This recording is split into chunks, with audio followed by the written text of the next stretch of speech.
Hello, story lovers. Welcome back to my channel, Madly in Love 59th part.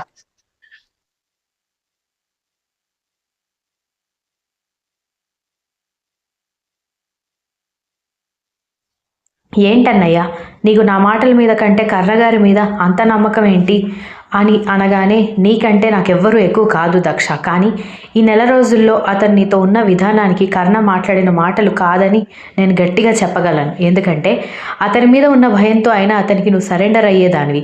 అసలు ఇంత drama create చేయాల్సిన అవసరం కర్ణకి లేదు. సో నిన్ను ఎవరో ప్రీ ప్లాన్డ్గా మ్యానిపులేట్ చేశారు.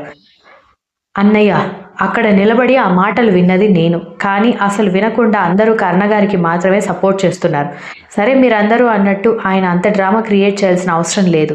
కానీ అది నమ్మించడానికి ఒక టెక్నిక్ అని మీరెందుకు అనుకోవట్లేదు అని అంది దక్ష.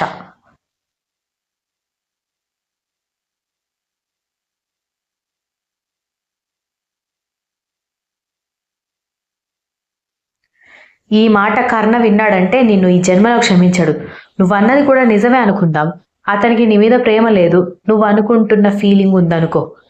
నువ్వు వెళ్ళిపోతుంటే వెళ్ళమని పంపించడం, ఎలాగైనా దక్కించుకుంటాడు. నిజంగా అంతే. కానీ ఒక్క మాట అన్నారని ఫీల్ అవ్వరు, కోపడరు, వెళ్ళగొట్టారు. అన్నిటికీ మించి అందరూ ఇక్కడ కర్ణని సపోర్ట్ చేయడానికి రీజన్ అతను పబ్లిక్గానే రిలేషన్ అర్థమయ్యేలా చేశాడు. ప్రేమ లేకుండా ఏదో సరదాగా ప్రేమ అని చెప్పేవాడు ఎవడు ప్రపంచానికి తెలిసేలా ఆ పని చేయడు దక్ష అన్నాడు నవీన్.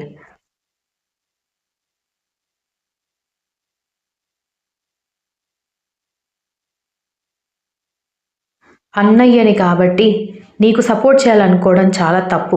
ఒక మగాడిగా సాటి మగాడి మనసులో ఏముంటుందో నేను అర్థం చేసుకోగలను. నిన్ను తీసుకువెళ్ళడానికి నేను రిక్వెస్ట్ చేసినప్పుడు కూడా కర్ణ ఒప్పుకోలేదు. ఎట్టి పరిస్థితుల్లో కూడా దాన్ని నేను వదులుకోను అన్న కాన్ఫిడెన్స్ అతని కళ్ళల్లో కనిపించింది నాకు. పైగా ప్రేమ లేకుండా తీసుకువచ్చిన అమ్మాయి ఫోటోలని బుద్ధున్నోడెవడు గదిలో భద్రంగా పెట్టుకుని ఆరాధించడు. అది కూడా గుర్తులేదా నీకు అన్నాడు నవీన్.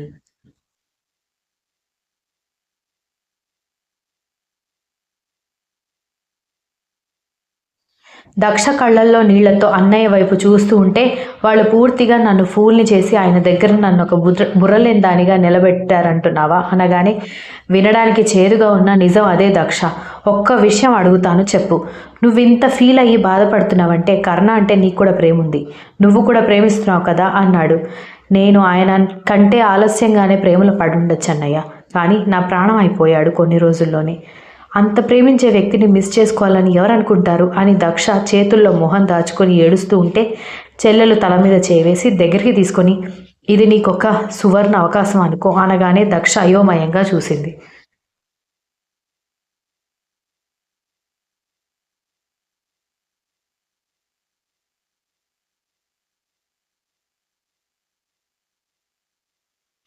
ఇప్పుడు కూడా అతను నువ్వు చేసిన నిందారోపణ భరించలేక నీ తప్పు నీకు తెలియడానికి మళ్ళీ వర్క్లోకి పిలుస్తున్నాడు. అతని పక్కన ఉండి అతన్ని అనాలిసిస్ చేయడానికి ఒక ఛాన్స్గా తీసుకో. ఈసారి అయినా అతని క్యారెక్టర్ గురించి క్లియర్గా అర్థం చేసుకో. ఛాన్స్ దొరికితే అసలు నువ్వు అలా ప్రవర్తించడానికి కారణం ఏంటి, ఎందుకు నువ్వు అంత ఫీల్ అయ్యావు, నీ ప్రేమని చెప్పు అనగానే దక్ష నవీన్ వైపు కళ్ళెత్తి చూస్తూ ఉంటే, ఏంటి నేను సపోర్ట్ చేస్తున్నానని ఆశ్చర్యపోతున్నావా అన్నాడు.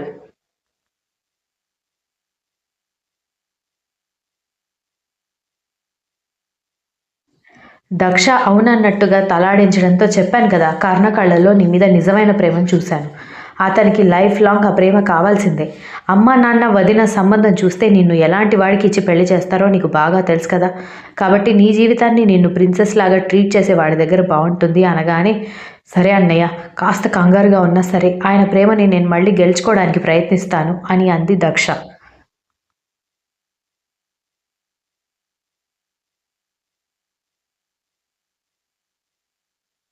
ఇంక బాధపడకుండా లోపలికి వెళ్ళి రెస్ట్ తీసుకో అని ఎవరో ఫ్రెండ్ పిలవడంతో నవీన్ బయటికి వెళ్ళిపోవడంతో దక్ష గదిలోకి వెళ్తే, ఈ కన్వర్సేషన్ అంతా విన్న సౌజన్య గుండెల మీద చేవేసుకొని, అమ్మో అమ్మో, అది పోకపోయినా వీడే పంపించేలా ఉన్నాడు కదా, వీడు అన్ననా లేకపోతే ఇంకేమైనా.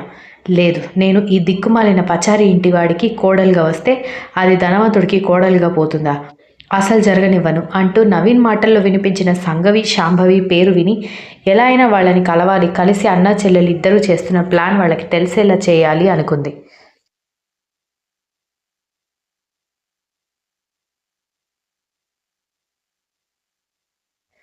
దక్ష గదిలోకి వెళ్ళి మొబైల్ చేతిలోకి తీసుకుని కంగారు పడుతూనే అటు ఇటు తిరిగి చివరికి ధైర్యం చేసి కర్ణ నెంబర్ డయల్ చేసింది.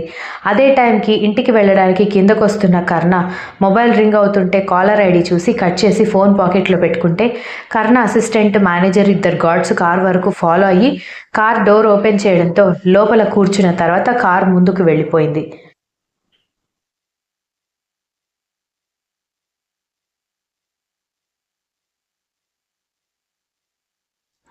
కర్ణ కాల్ కట్ చేయడంతో బాధపడుతూనే మంచం మీద కూర్చుని గోడకి ఆనుకుంది.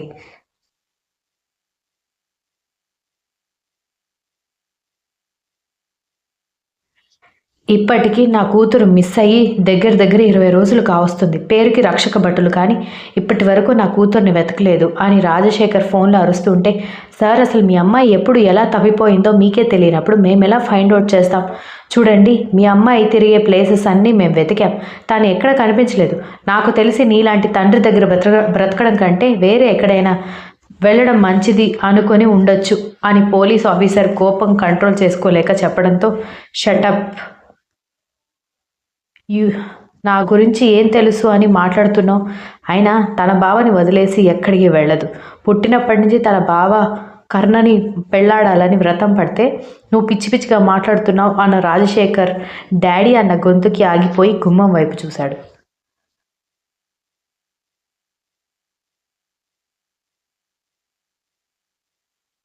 కూతురి పక్కన ఉన్న హ్యాండ్సమ్ కటౌట్ వైపు చూసి రాజశేఖర్ ఫోన్ చేతిలో నుంచి జారిపోతుంటే మా అమ్మాయి తిరిగి వచ్చింది, నీ సంగతి నేను తర్వాత చెప్తానని ఫోన్ కట్ చేసి బేబీ ఇన్ని రోజులు ఎక్కడికి వెళ్ళిపోయావని అడుగుతూ కూతురు దగ్గరికి వెళ్ళాడు రాజశేఖర్. ఎప్పుడైతే భర్త నోటి నుంచి బేబీ అన్నమాట వినిందో అప్పటి వరకు కూతురు మీద బెంగతో మంచం పట్టిన వీక్ష తల్లి సుందరి బయటకొచ్చి కూతురి పక్కనున్న అబ్బాయిని ఆశ్చర్యంగా చూస్తూనే మెల్లగా అడుగులు వేస్తూ కూతురు దగ్గరికి వస్తే తల్లిదండ్రి వైపు చూస్తూ మౌనంగా నిలబడింది వీక్ష.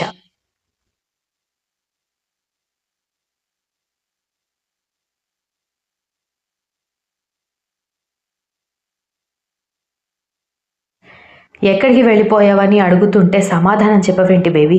అదే నువ్వు వెళ్ళిపోకపోయి ఉంటే మీ అత్తయ్యతో ఎలాగోలా మాట్లాడి నీ బావతో పెళ్ళి అని అంటున్న రాజశేఖర్ మాటలు అడ్డుపడుతూ డాడీ కర్ణ నాకు అవసరం లేదు అనగానే ఒక్కసారిగా రాజశేఖర్ ఉలిక్కి పడితే వీక్ష తల్లికి మాత్రం ఏమీ అర్థం కాలేదు. బేబీ నీకేమైనా పిచ్చి పట్టిందా? మొన్నటి వరకు కర్ణ కోసం కలవరించి 10 రోజులు కనపడకుండా పోయి ఇప్పుడొచ్చి నాకు కర్ణ వద్దు అంటున్నావంటే సంథింగ్ జరిగింది. బంగారు బాతుని కాదని చెప్పి ఏం చేద్దామని అనుకుంటున్నావు అనగాని ఆ బంగారు బాతు లాంటి బాతే నాకు దొరికింది అంటూ పక్కన ఉన్న వ్యక్తి భుజం చుట్టూ చేయి వేసి అతని భుజం మీద వాలడంతో రాజశేఖర్ అతని భార్య అప్పుడు అతని మొహం క్లియర్గా చూశారు.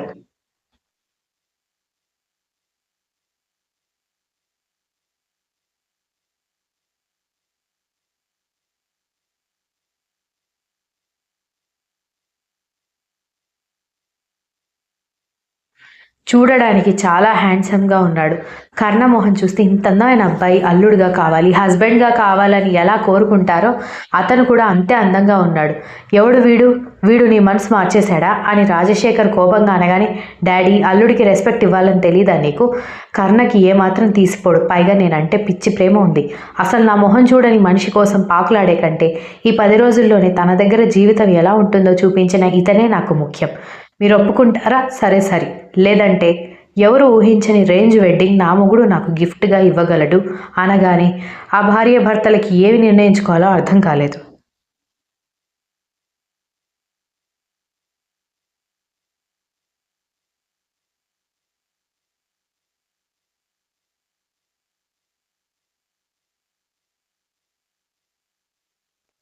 వెంటనే విషయం శాంభవికి చేరవేసేసరికి వీక్షని ఆ అబ్బాయిని తీసుకుని ఇంటికి రమ్మని చెప్పింది.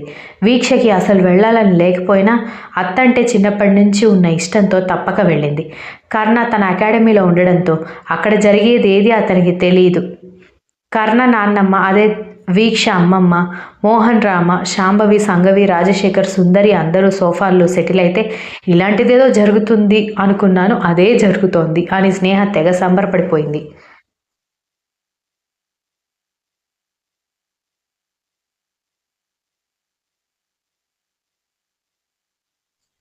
వీక్ష, నువ్వు చేసేది ఏమైనా కరెక్ట్గా ఉందనుకుంటున్నావా? చిన్నప్పటి నుంచి నాకు కర్ణ కావాలి అత్తయ్య, ఎలాగైనా కర్ణతో పెళ్లి కొప్పించండి అత్తయ్య అంటూ వాడు ఏ అమ్మాయి వెంటపడినా నాకు వచ్చి చెప్పేదాన్ని. అలాంటిది ఇప్పుడు నీకు ఎవడో నచ్చాడు అని తీసుకొస్తే ఇక్కడ మేమందరం ఫూల్స్ లాగా కనిపిస్తున్నామా అని కోపంగా అడిగింది శాంభవి.